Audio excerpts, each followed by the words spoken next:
Qu'il n'y ait pas de banderole de parti pour pas qu'il y ait risque de récupération. Maintenant, je vais essayer de vous expliquer pourquoi vous vous invitez. Il y a une montée du fascisme et des mouvements d'extrême droite à Genève et dans l'Europe, mais surtout à Genève, à cause du durcissement contre ces mouvements dans les pays alentours. Alors, il y a plusieurs mouvements qui sont connus, qui sont Artam, qui sont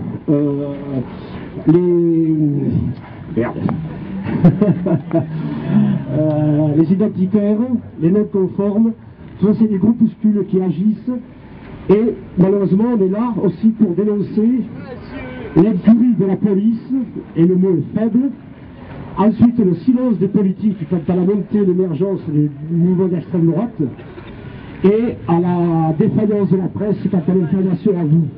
C'est pour ça que je suis content que vous soyez venus pour être mieux informés. Vous avez remarqué que dans la presse, il y a eu des rectificatifs tout au long de la semaine, et de façon à rétablir la vérité. Notamment, il avait été dit dans la tribune lundi matin que Robin était hors de danger. En fait, c'est faux. Robin, son pronostic vital a été engagé. Donc, les flics ont dit qu'ils n'étaient pas engagés parce que si le pronostic vital est engagé, ils sont obligés de poursuivre tout de suite l'agresseur. Or, ils l'ont eu entre les mains et ils l'ont relâché. Donc, il y a eu une magouille. Ensuite, il y a eu aussi une autre magouille dont j'ai pu être témoin.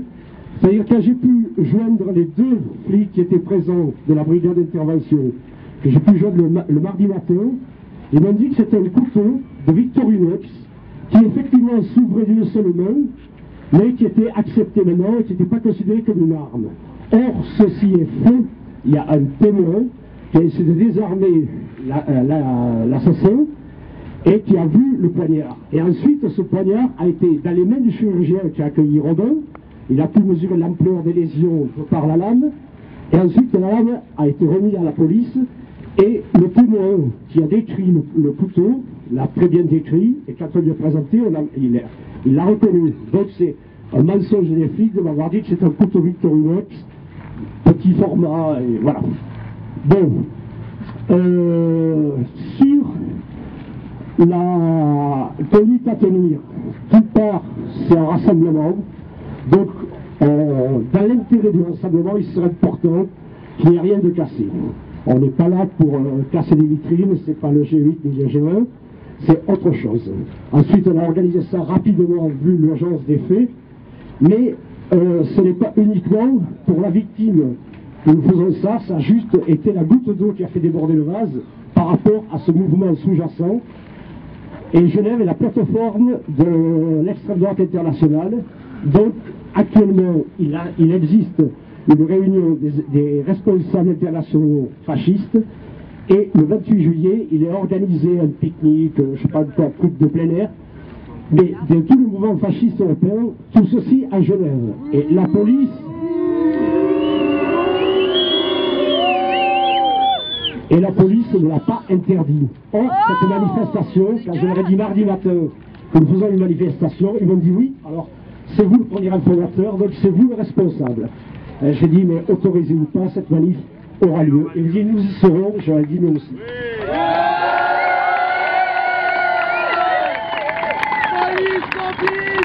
Ensuite, je vais passer rapidement la parole à d'autres responsables mieux informés que moi, notamment sur une manifestation pour les sans-papiers qui a lieu lundi. Une des consignes, c'est tous y aller sans papier. On vous donnera les coordonnées précises par des gens mieux informés que moi. Je vais terminer en disant que, jour pour jour, il y a 33 ans, un beau bébé naissait. C'est Romain.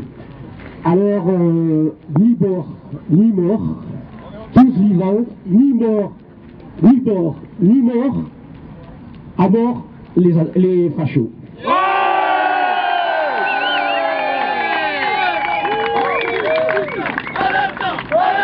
Antifascista! Antifascista!